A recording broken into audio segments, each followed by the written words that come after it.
Hey, what's up everybody? It's Lady Lilac here with a little bit of a team preview for my first matchup going into repeat week 1 against Flare. So you can see I've got my team right here.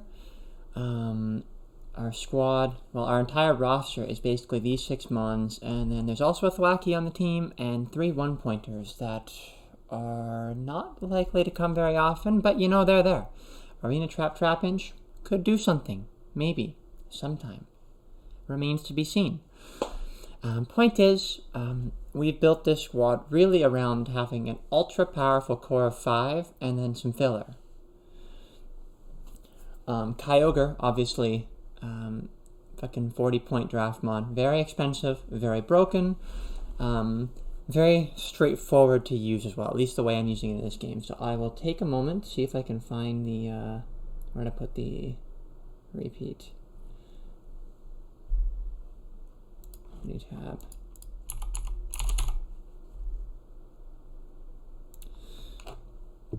See if I can get us to the matchup tab real quick. I should have done this in advance, but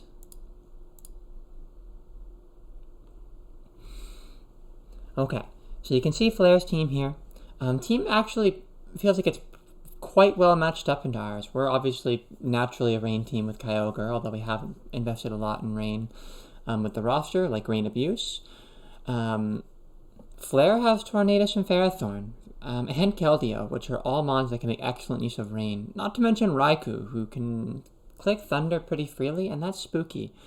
That said, Reshiram certainly is hosed a bit by Rain. Its blue flare significantly weakened.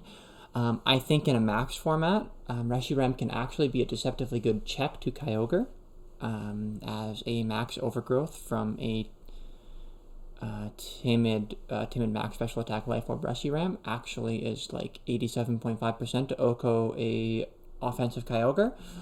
However, that's not going to be on the table for Flare here, and so Reshiram does not have the greatest matchup into me, although it still obviously has to be respected. It's got 150 special attack and very powerful moves. Other scary modes is had to think about Trick Room, but ultimately I don't think he's going to bring the Trick Room mode versus me, as his fast mons here are just generally good. I think Tornadus, obviously faster than everything on my team, same with Dragapult. A lot of speed control options there. Dragapult can potentially set screens, which can be very difficult for me to break through. So because of that, and because I don't really have any, if he decides to do something like screens Dragapult, I have nothing to stop with that, so we're not too worried with the main roster about offensive calcs. I actually decided to prioritize defensive calcs for this matchup. Although some notable offensive calcs that we do hit are just with Mystic Water, like Timid Kyogre's Water Spout, like Oko's offensive Reshiram, and his mineral 50% on fully Spadaf Porygon 2, which are both meaningful things to hit and very comfortable numbers to have in the back of your head. But basically, and you'll see from the ED spreads that I put a lot of effort into defensive calcing. So I'm actually going to start at the bottom, because these are the Moltres, Galar, and Metagross are the primary Dynamax threats in this team, and that makes them both very important, as this is a max format.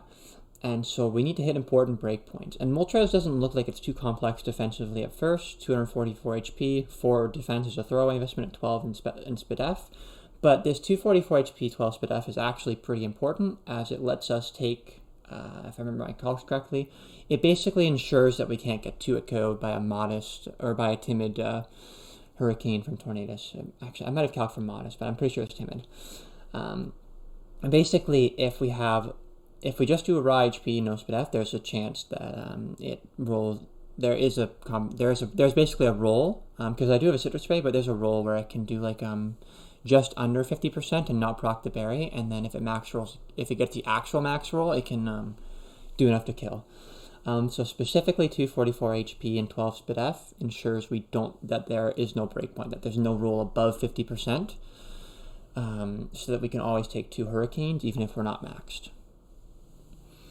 Beyond that, the speed investment is so that at +1 speed we are faster than Timid Raikou, and the offensive investment is just whatever points are remaining. With Metagross, 132 attack specifically lets us get secure important 2-hit KOs with Max Steel Spike. I think it lets us 2-hit KO the what's it called? The Trick Room Arena, the Trick Room Shadow Tag mod that I'm forgetting the name of, Gothitelle. We OHKO Tornadus with Steel Spike. Dragapult almost dies. I think it also lets us get a it lets us be pretty much almost guaranteed to 2-hit KO Keldeo with Max Quake. We don't quite OHKO Reshiram with Max Quake, I don't think, unfortunately, but it's a sacrifice we make. It's nice because we don't need to bring Psychic here, because Metagross is actually just a phenomenal check to Keldeo, especially with leftovers. Keldeo does very, very little to Metagross with any of its moves. Water moves are a bit scary in the rain, but that's what we have the 220 HP and 100 SPDF bulk for. It's just so that we can take SPDF hits. Specifically, the calc opens us up to is it lets the SPDF investment is specifically to live a Life Orb Max attack Blue Flare from Reshiram in the rain unmaxed. So 220 HP and 100 SPDF lets Metagross take a Blue Flare max roll as long as we have Kyogre rain up, which is very meaningful. Very useful calc to have. We take less from it. We take less from everything else that Reshiram can do. So being able to guarantee to live one hit from Reshiram, even out of max, could be incredibly important. The defensive investment is just kind of whatever points were left as and we put them in defense just as a sign of respect to physical Max Dragapult, just to make sure that even if we take some chip, we can still take a Max Phantasm. And the 12 speed is so that we outpace -2 Raikou. Entei, kind of performing a utility role here, also just a very important hedge to Ferrothorn, which is otherwise kind of difficult for us to break, and part of why you see Brick Break on the Metagross. Entei is just here. It can 2-hit KO most builds of Ferrothorn with Sacred Fire, even under the rain. Snarl, very, very useful here as they have a lot of special attackers, and it's just useful chip. Honestly, a Snarl chip can open up a lot of clean 2-hit KO options. Scary Face, even though Entei is not the fastest thing in the world, Jolly 180 speed is enough to outpace a timid Raikou with max speed investment. And I do think, or not Raikou, Reshiram, which I imagine should also be max speed to try and speed time my Kyogre, but either way, it's the benchmark we want to hit. Scary Face is here. It lets Metagross and Moltres Galar outspeed everything. Notably, it does not let Metagross outpace Dragapult, but Dragapult is likely clear body, so I didn't worry too much about hitting that threshold. The calcs here, 148 HP and 124 SPDF let us hedge against things like Reshiram Earth Power, and mainly, actually, the main calc is that it lets Entei live a Reshiram Draco Meteor. Again, timid max attack investment. Raichu, much simpler set. We have max special attack, max speed with a focus sash and a naive nature so that we don't inhibit our fake out damage, because that chip could matter. Pretty straightforward set. Nuzzle for speed control plus Parahacks, Volt Switch so that we can help position our threats and our Kyogre better, and Eerie Impulse because he's got a lot of special attacking threats. So stacking a couple Eerie Impulses on a Keldeo in the late game could really make it straightforward for us to win. Relicanth, which is probably the most interesting set here. Salt Vest, Swift Swim, Relicanth. This is enough investment with 180 speed and a Jolly Nature to outpace max speed Dragapult in the rain.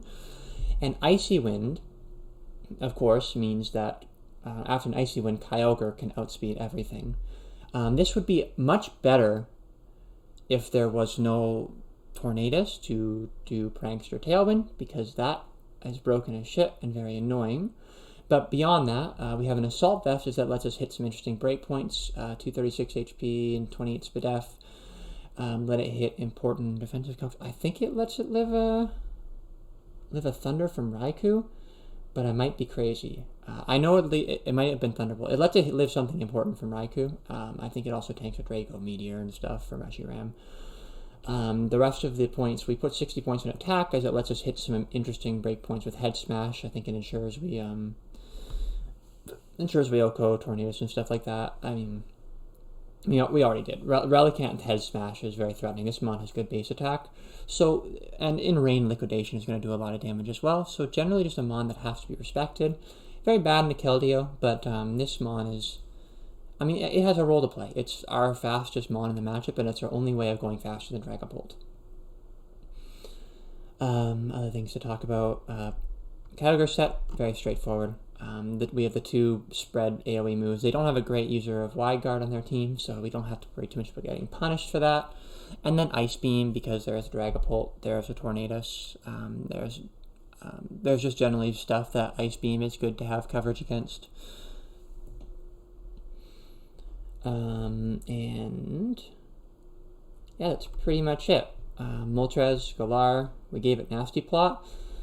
I think Nasty Plot lets us feel better about not investing full special attack, and I think our team is pretty capable of generating windows in which Moltres can actually get the plot off, especially alongside Raichu. If we can catch like a Raikou lead or something with Raichu and Moltres Galar, or just generally get them on the board at the same time, Raichu's Fake Out plus Lightning Rod should really open up a lot of opportunities for Moltres to succeed. And if it gets the +2 off, Airstreams alongside Kyogre should be very difficult for a Flare to beat. But that's pretty much the team. Very stream of consciousness here. Haven't really talked about my team building before like this, and I'm still a little out of my element in max formats in general. But I think the game plan is good. I think Metagross with leftovers and both Max Quake and Max Steel could just become a real bulky menace that still has enough offense that they can't ignore it, and let us kind of opt into try and win a defensive long game. Moltres with the Hurricane and the Fire Wrath really capitalize on Rain to get some extra firepower that Air Slash wouldn't facilitate, and Fire Wrath letting us do more spread damage. I mean, I just... Obviously, we're going to be a very offensive team. We're always going to be a very offensive team, and I think... I don't know, we have enough broken mons here, and good role players on the side, and a Relicanth, who might be good. Either way, there's a chance that I make a few small tweaks to the roster from now till tomorrow morning when Flare and I are playing Saturday morning. But I don't think it's likely, so I look forward to seeing everybody then. Hopefully it'll be streamed, of course, on my channel. I don't know why I'm saying this, because I'm going to post it after the match. But yeah, hopefully it was a good match. Hopefully I won. I think I won. I probably won. I'm pretty damn good. I'm not that good, but I can beat Flare. Thanks for watching, everybody, and I will see you all next week.